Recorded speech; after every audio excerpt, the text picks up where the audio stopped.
Hello दोस्तों, कैसे हैं आप लोग। दोस्तों मैं उम्मीद करता हूं कि आप लोग अच्छे होंगे और आपकी तैयारी भी अच्छी चल रही होगी। तो दोस्तों आज की इस वीडियो क्लास में हम लोग कवर करेंगे प्लेटफॉर्म का एनटीपीसी सीबीटी 2 का सेट नंबर 13 को।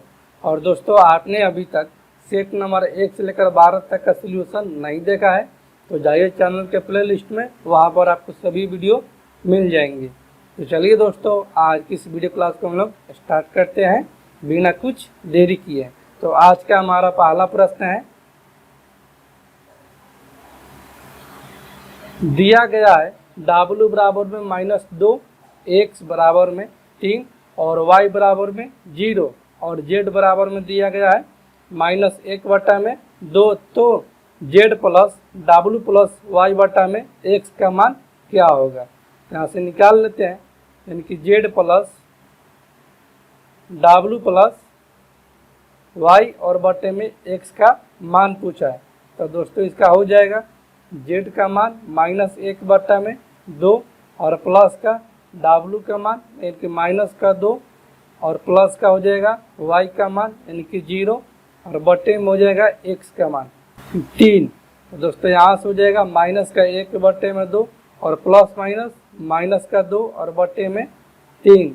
तो दोस्तों यहाँ से इसका एलसीएम हो जाएगा कि -1 और -2 दूनी 4 बटे में 2 और बटे में हो जाएगा 3। ये हो जाएगा -5 बटे में 2 और बटे में हो जाएगा 3। तो ये 3 चला जाएगा ऊपर, यानी कि यहाँ से हमारा आ जाएगा -5 और 3 दूनी 6।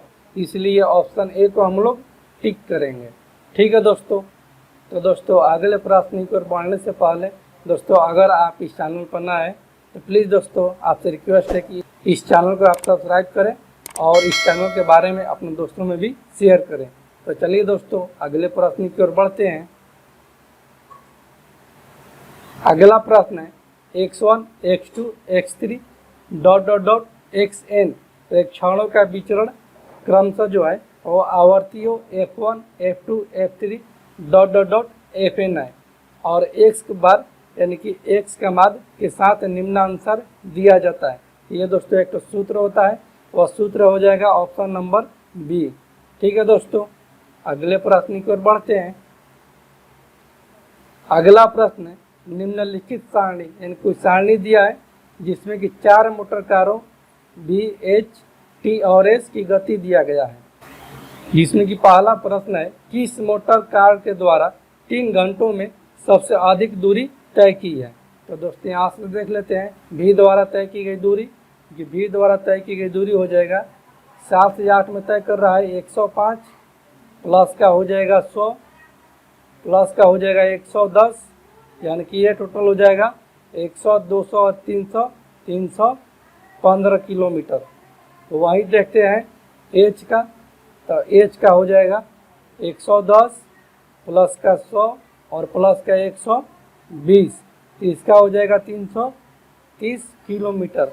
वहीं अगर T का देखते हैं तो T का हो जाएगा 105 प्लस का 120 और प्लस का 130, T का हो जाएगा ये 100 200 300 355 किलोमीटर। वहीं अगर S का देखते हैं तो S का हो जाएगा इसका टोटल दूरी देखिए 120 प्लस का 95 और प्लस का 140, तो इसका भी हो जाएगा 355 किलोमीटर। तो दोस्तों यहाँ से देखते हैं कि चारों मोटर कार द्वारा 3 घंटे में सबसे अधिक दूरी जो तय कर रहा है वह कर रहा है T और S, इसलिए ऑप्शन डी को हम लोग टिक करेंगे। ठीक है दोस्तों अगले प्रश्न की ओर बढ़ते हैं। अगला प्रश्न है मोटर कार H एवं T की औसत गतियों के बीच का अंतर क्या है। तो दोस्तों औसत गति निकाल लेते हैं H की, इनकी H की औसत गति हो जाएगा H द्वारा तय की गई कुल दूरी और बटा में H द्वारा लिया गया कुल समय। तो H द्वारा लिया गया कुल दूरी कितना है, वह है यहाँ से देख लेते हैं, वह है 330 किलोमीटर, यानी कि यहाँ से हो जाएगा 330 किलोमीटर और बटे में हो जाएगा टोटल टाइम कितना लग रहा है H को लग रहा है 1 घंटा, यानी 7 से 8 1 घंटा 8 से 9 1 घंटा और 9 से 10 1 घंटा, यानी कि टोटल टाइम लग रहा है एच को 3 घंटा। इसे बट्टे में हो जाएगा 3। वहीं टी के देखते हैं, तो टी की औसत गति हो जाएगा, टी द्वारा तय की गई कुल दूरी कितना है, वो है 355 किलोमीटर, यानी कि यहाँ से हो जाएगा 355 किलोमीटर और बट्टे में हो जाएगा टोटल टाइम, तो ये हो जाएगा 3। इसका अंतर निकाल देंगे, टी की औसत गति का अंतर हो जाएगा 355 बट्टे में 3 और माइनस का 330 बट्टे में 3, यहाँ से 3 एलसीएम हो जाएगा, तो यहाँ से हो जाएगा ये 355 माइनस का 330, तो दोस्तों यहाँ से आ जाएगा 25 बट्टे में 3, तो 25 बट्टे 3 को दोस्तों भाग देंगे तो हो जाएगा 8.33 किलोमीटर प्रति घंटा, यानी कि एच और टी की औसत गतियों के बीच का अंतर है 8.33 किलोमीटर प्रति घंटा, इसलिए ऑप्शन ए को हम लोग टिक करेंगे। ठीक है दोस्तों, अगले प्रश्न की ओर बढ़ते हैं। अगला प्रश्न है 0.0234 की पावर रेकरिंग है, तो इसका मान क्या होगा, यानी कि सही अभिव्यक्ति क्या होगा। यहाँ से इसको बना लेंगे, 0.0234 की पावर रेकरिंग है, तो दोस्तों रेकरिंग हटाएंगे, यहाँ पर बट्टे में 9 बैठाएंगे और जितने अंक पर रेकरिंग नहीं रहेगा उतना अंक बट्टे में 0 हो जाएगा, यानी कि इसका मान हो जाएगा 234 और बट्टे में हो जाएगा कितना पर रेकरिंग है, ये 3 अंक पर रेकरिंग है, यानी कि यहाँ से हो जाएगा 1 2 3 तो 0 और कितने पर रेकरिंग नहीं है, 1 पर, यानी कि यहाँ से हो जाएगा 0। ठीक है दोस्तों, कटाएंगे, 1 कट जाएगा 3 से 7 3 21 2 और 3 के 24 और यह 3330 बार में कट जाएगा। फिर 3 से कटाएंगे, 3 दूनी 6 और ये 6 3 18, ये दोस्तों कट जाएगा 1110 में, और इसको कटाएंगे और तो ये कट जाएगा 13 दूनी 26 और ये कट जाएगा 555 बार में, यानी कि 0.0234 के पावर रेकरिंग का हम व्यक्त कर सकते हैं 13 बटा में 555, इसलिए ऑप्शन ए को हम लोग टिक करेंगे। ठीक है दोस्तों, अगले प्रश्न की ओर बढ़ते हैं। अगला प्रश्न है -3 4 0 4 -2 -5 1 7 10 और 5 के आंकड़ों का माध्य क्या है। तो दोस्तों माध्य बराबर में होता है, माध्य बराबर टोटल आंकड़ों का योग और बट्टा में टोटल आंकड़ों की संख्या।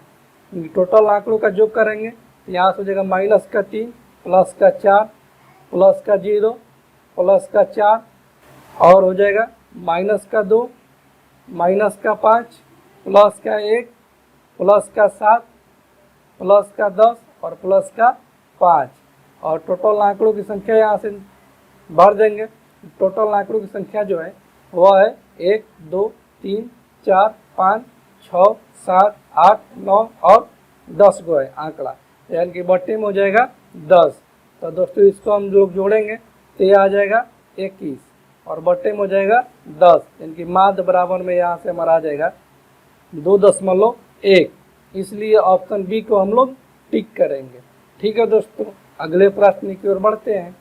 अगला प्रश्न है 4 बट्टा में 28 भागा में है 28 बट्टा में 35 और भागा में है 20 बट्टा में 112 को सरल बनाए, यानी कि इसको हम दोस्तों लिख सकते हैं 4 बट्टे में 28 और गुना में लिखेंगे, इसको पलट कर इनकी 35 ऊपर चला जाएगा और 28 नीचे आ जाएगा, यानी कि यहाँ से हो जाएगा 35 बट्टे में 28 और गुने में इसको भी वैसे ही लिखेंगे, यानी कि 112 बट्टे में 20।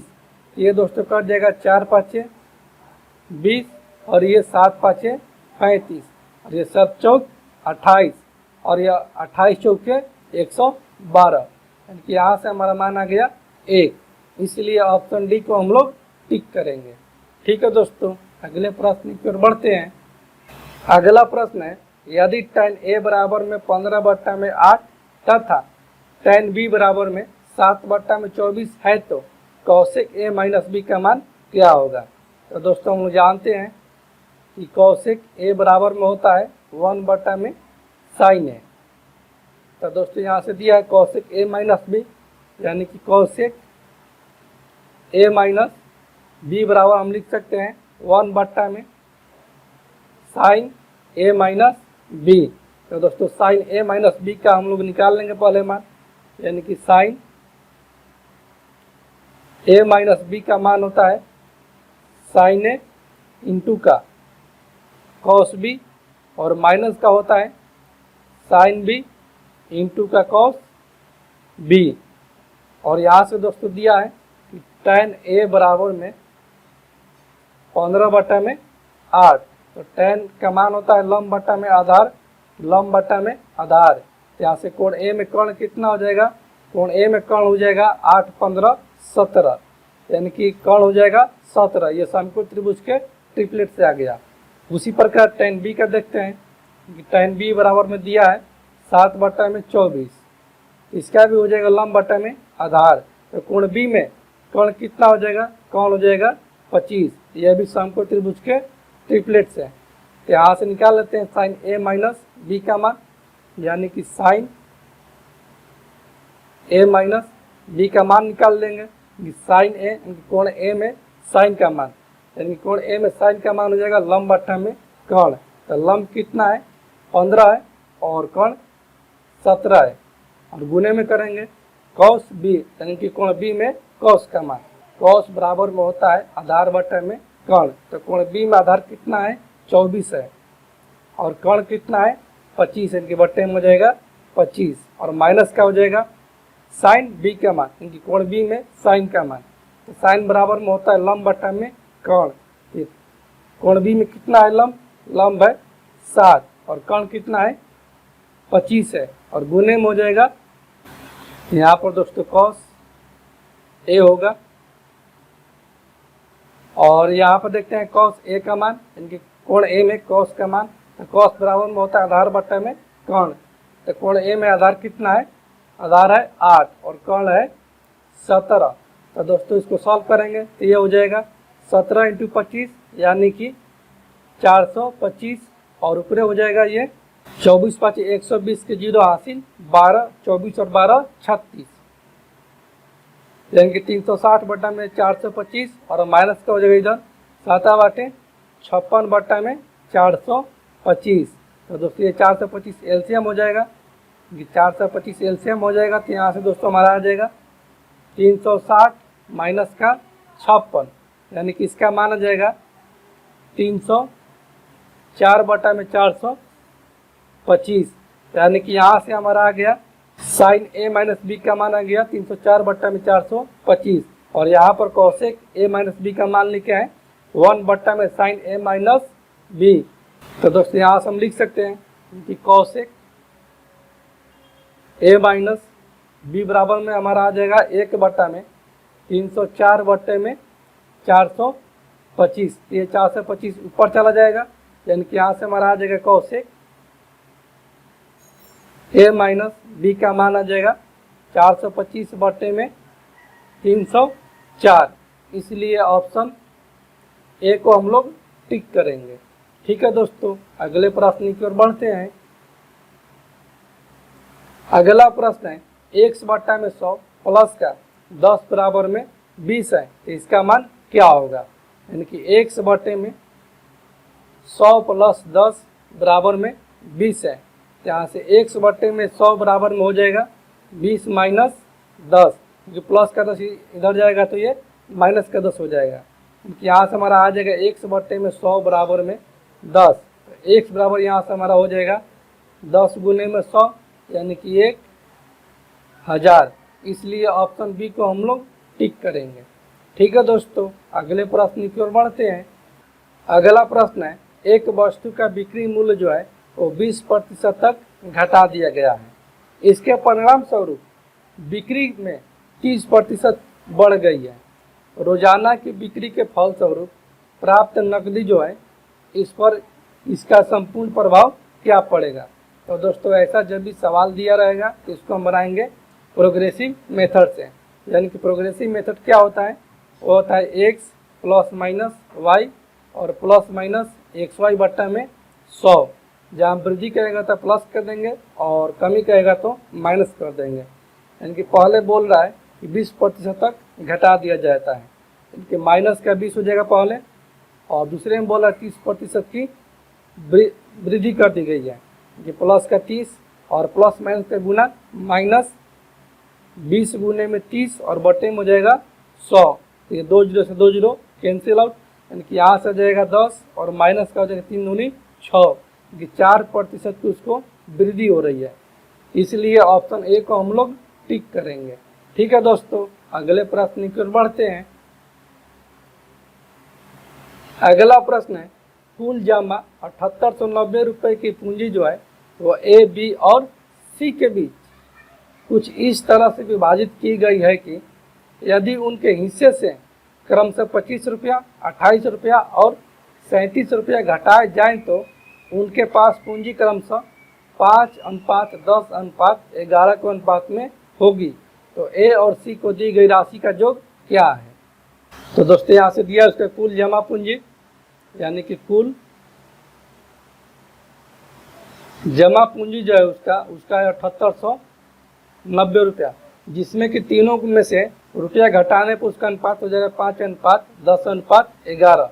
यानी कि कितना घटाया जा रहा है? तीनों का घटाया जा रहा है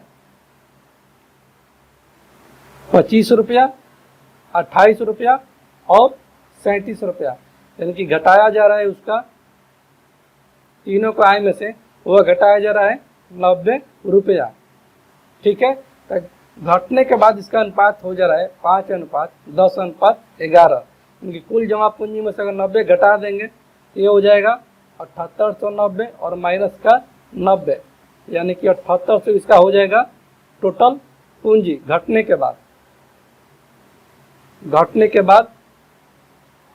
इसका पूंजी है 7800। ठीक है, और घटने के बाद इन तीनों का अनुपात है 5:10:11। ये ए, बी और सी का घटने का अनुपात है। इनके घटने पर कितना है टोटल अनुपात? इनका टोटल अनुपात है 26। और रुपया कितना है? रुपया है 7800। ये दोस्तों कट जाएगा 26×3 78, एक का मान आ जाएगा यहाँ से 300, जिसमें कि बोल रहा है ए और सी को दी गई राशि का योग कितना है। तो ए और सी को दी गई राशि का योग कितना है घटने के बाद? वह 11 5 16, यानी कि 16 बराबर में हो जाएगा 300 गुने में 16। इनकी घटने के बाद ए और सी को दी जाने वाली राशि जो है वो है 4800। लेकिन घटने से पहले इन दोनों की राशि का योग पूछ रहा है। तो घटने से पहले ए और सी की राशि का जो योग हो जाएगा वो हो जाएगा 4800, और प्लस का हो जाएगा कितना घट रहा है ए और सी में? वह घट रहा है 25 रुपया और 37 रुपया, यानी कि प्लस का 62 कर देंगे। यहाँ से हो जाएगा ए और सी के राशि का योग वह हो जाएगा 4862 रुपया। इसलिए ऑप्शन डी को हम लोग टिक करेंगे।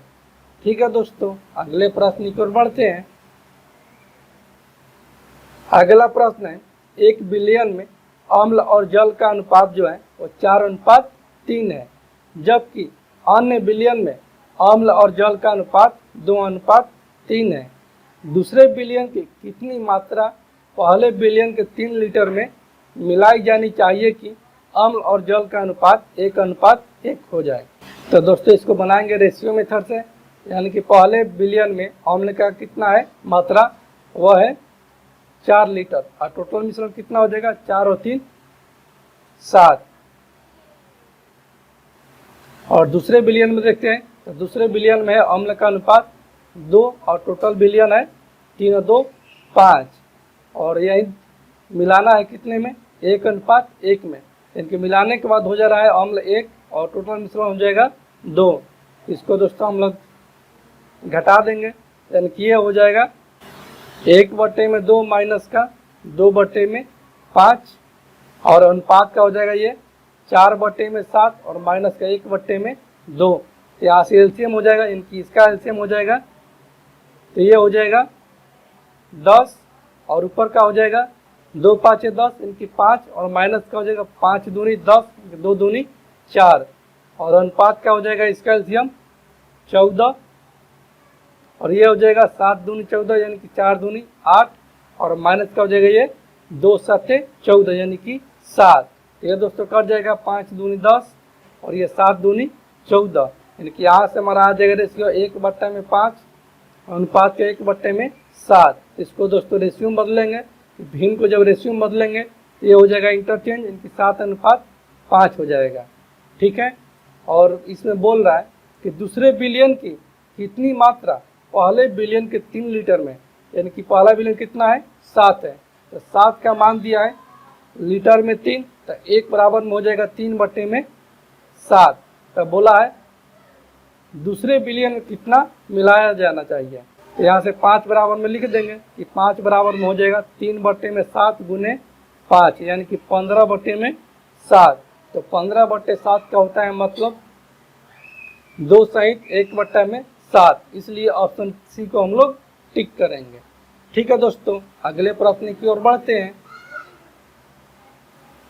अगला प्रश्न है ए और बी धातुएं सिर्फ चांदी और तांबे यानी कि कॉपर की ही बनी है, जिसमें कि 80% चांदी वाली 15 kg मिश्र धातु को बनाने के लिए चांदी और तांबे की ए और बी को किस अनुपात में गलाया जाना चाहिए।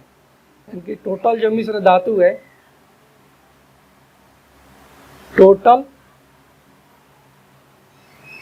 मिश्र धातु जो है वह है 15 kg, जिसमें कि इसको मिलाना है चांदी और तांबा का रेशियो करना है 80% और 20%, क्योंकि कोई भी मिश्र धातु जो होती है वो अपने आप में 100% होती है। तो जब चांदी को करेंगे 80%, तो तांबा हो जाएगा 20%। यहाँ से हो जाएगा 20 चौके 80, यानी कि 4:1 हो जाएगा। चांदी और तांबा का रेशियो 4:1 है, यानी कि टोटल मिश्र धातु जो है वो अनुपात में है 5 और केजी में है 15। यहाँ से 1 बराबर में हो जाएगा, ये 3 बार में कट जाएगा, 5×3 = 15, यानी कि 3। यहाँ से चांदी का आ जाएगा 3 चौके 12 और तांबा का आ जाएगा 3, कि 12:3 में गलाया जाएगा चांदी और तांबा का, तो उसमें चांदी जो हो जाएगा वो 80% हो जाएगा, इसलिए ऑप्शन डी को हम लोग टिक करेंगे। ठीक है दोस्तों, अगले प्रश्न की ओर बढ़ते हैं। अगला प्रश्न है 12 वर्षीय महेश जो है वो अपने भाई रमेश से 3 गुना बड़ा है। महेश की उम्र क्या होगी जब वो रमेश की उम्र का 2 गुना होगा। यानी कि यहाँ से दिया है महेश का उम्र दिया है 12 वर्ष, तो रमेश का कितना उम्र हो जाएगा, रमेश का हो जाएगा महेश का 1/3 यानी कि 4 वर्ष। तो यहाँ से देखते हैं दोनों भाइयों में कितना का वर्ष का अंतर है, तो दोनों भाइयों में अंतर है वर्ष में 8 का। यानी कि बोला है कि महेश की उम्र क्या होगा, यानी कि महेश की उम्र क्या होगा जब रमेश की उम्र का 2 गुना होगा। यानी कि जब रमेश जो हो जाएगा 2 गुना, यानी कि प्लस का ये 4 वृद्धि हो जाएगा, तो महेश में भी 4 की वृद्धि कर देंगे, क्योंकि जब रमेश 4 वर्ष बढ़ेगा तो महेश भी तो 4 वर्ष बढ़ेगा। यहाँ से दोस्तों हो जाएगा महेश का उम्र 12 वर्ष और प्लस का हो जाएगा ये 4 वर्ष, यानी कि 16 वर्ष जो हो जाएगा वो महेश की उम्र हो जाएगा, इसलिए ऑप्शन डी को हम लोग टिक करेंगे। ठीक है दोस्तों, अगले प्रश्न की ओर बढ़ते हैं। अगला प्रश्न है एक पंसारी 200 रुपये प्रति किलो की दर वाली 26 किलो चाय तथा 360 रुपये प्रति किलो वाली 30 किलो चाय का मिश्रित करता है, और मिश्रित चाय को वो 300 रुपये प्रति किलो की दर से बेचता है, तो उसके कुल लाभ का प्रतिशत क्या होगा। इनकी यहाँ से अगर देखते हैं कि पहला क्रय मूल्य निकालेंगे, तो पहले कितना की दर से खरीद रहा है, 200 रुपये प्रति किलो की दर से 26 किलो चाय खरीदता है, यानी कि 26 गुने में हो जाएगा 200, क्योंकि 1 किलो का दाम है 200 रुपया, तो 26 किलो का दाम हो जाएगा 26 गुने में 200। यहाँ से हो जाएगा पहला सीपी, पहला सीपी हो जाएगा ये 5200 रुपया। वहीं दूसरा का सीपी देखते हैं, दूसरा कितना खरीद रहा है, तो दूसरा खरीद रहा है 360 रुपये प्रति किलो वाली 30 किलो चाय, यानी कि 1 किलो चाय का मूल्य है 360 रुपया, तो 30 किलो चाय का मूल्य हो जाएगा 360 गुने में 30, दूसरा का सीपी आ जाएगा यहाँ से हमारा 2 जीरो और 76 18 के 8 हासिल 1 33 के 9 और 1 10 यानी कि 10,800 रुपया। और यहाँ से टोटल सीपी निकाल लेंगे कि टोटल सीपी हो जाएगा, टोटल सीपी जो हो जाएगा वो हो जाएगा 10,800 और प्लस का हो जाएगा 5200 रुपया।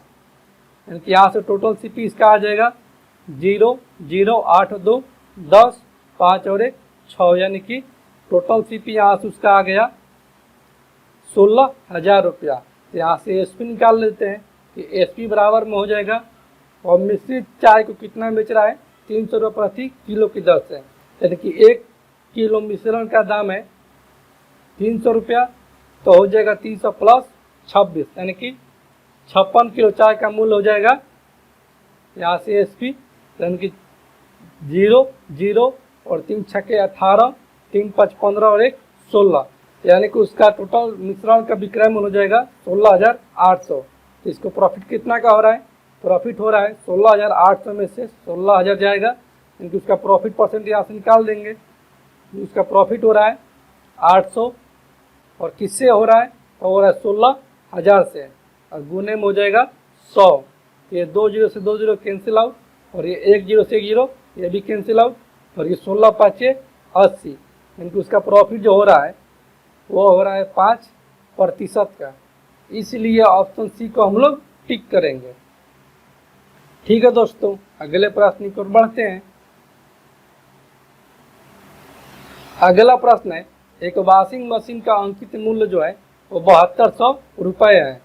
यदि यह अंकित मूल्य पर 16 सहित 2/3% की छूट के साथ बेची जाए तो 25% का लाभ होता है। यदि यह अंकित मूल्य से 16,000 रुपये कम में बेची जाए तो इसमें कितने परसेंट का हानि या लाभ होगा। यानी कि यहाँ से दिया है मार्केट प्राइस दिया है 7200 रुपया, यानी कि अंकित मूल्य दिया है 7200 रुपया, और डिस्काउंट दिया है 16 से 2/3% यानी कि 50/3% दिया है। इसका डिस्काउंट निकाल देते हैं कि डिस्काउंट हो जाएगा 7200 का 50/3%।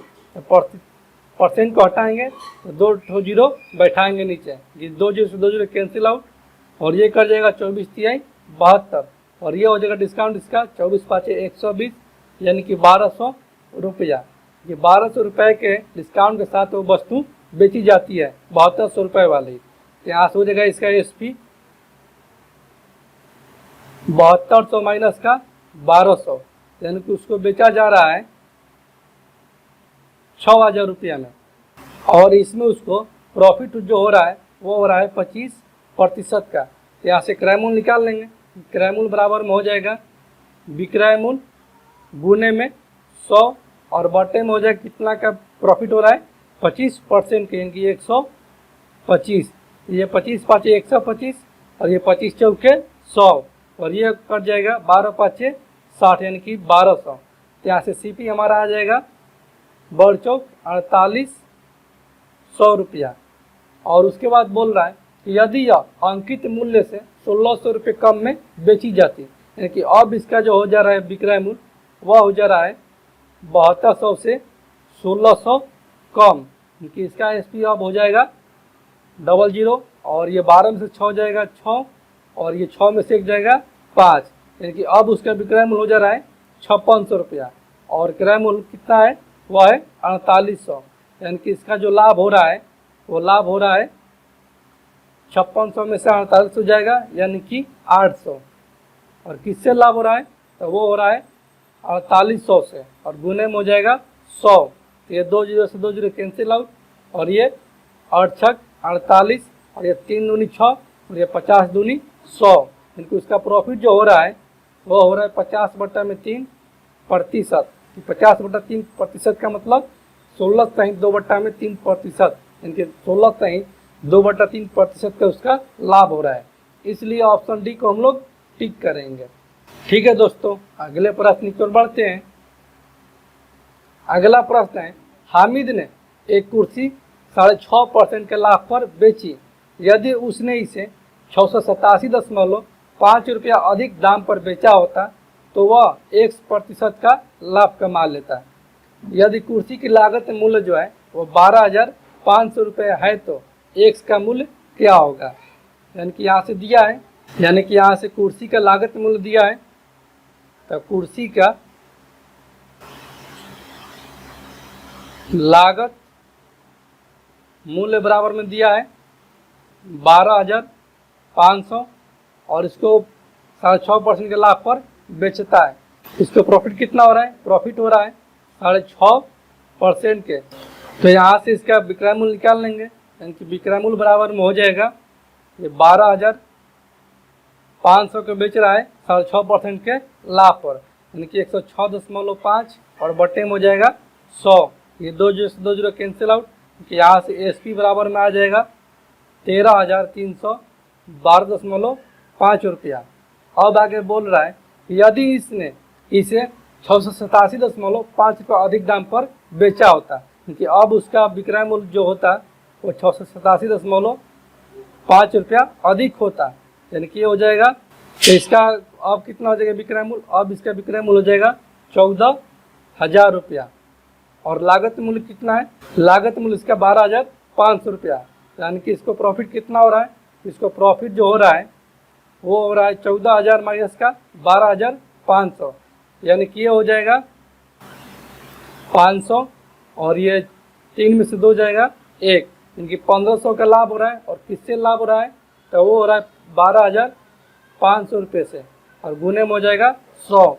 ये 2 जीरो कैंसिल आउट और ये हो जाएगा 25 पाँचे 125 और ये 25 चौके 100 और ये 25 आई 15।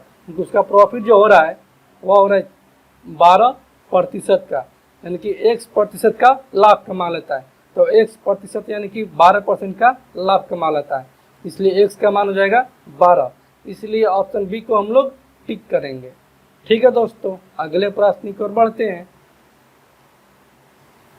अगला प्रश्न है, एक व्यक्ति शांत जल में 9 किलोमीटर प्रति घंटा की रफ्तार से नाव खींच सकता है और वह पाता है कि धारा की समान दिशा की अपेक्षा धारा की विपरीत दिशा में समान दूरी तय करने में दोगुना समय लगता है। धारा की गति किलोमीटर प्रति घंटा में कितनी होगी? यानी कि यहाँ से दिया है डिस्टेंस समान, डिस्टेंस कांस्टेंट है, तो जब डिस्टेंस कांस्टेंट हो जाएगा यहाँ से हो जाएगा इसका चाल गुने में समय, यानी कि v इंटू टी बराबर में हो जाएगा v इंटू टी। ठीक है, यहाँ से दिया धारा की समान दिशा में, मान लेते हैं कि नाव की चाल जो है वह है 9 किलोमीटर और धारा की चाल जो है वह है 1 किलोमीटर प्रति घंटा। यहाँ से धारा की समान दिशा में, यानी कि धारा की दिशा में इसका चाल हो जाएगा नाव की चाल प्लस का धारा की चाल, और धारा की विपरीत दिशा में धारा की विपरीत दिशा में हो जाएगा नाव की चाल माइनस का धारा की चाल। यहाँ से दिया है कि समान दिशा यानी कि धारा की दिशा में जो समय लगता है उससे दोगुना समय लगता है उसके विपरीत दिशा में जाने पर, यानी कि यहाँ से हो जाएगा 9 प्लस x इंटू जो समय लग रहा है वो समय लग रहा है इसकी विपरीत दिशा में, धारा की विपरीत दिशा में, यानी कि 9 माइनस x का दोगुना समय लग रहा है। यहाँ से t से t कैंसिल आउट, यहाँ से हो जाएगा 9 प्लस x बराबर में 9 दूनी 18 माइनस का 2x। तो x को एक तरफ लेकर जाएंगे और संख्या को एक तरफ, यानी कि यहाँ से हमारा हो जाएगा x प्लस 2x बराबर में 18 माइनस का 9, यानी कि 3x बराबर में हो जाएगा 9।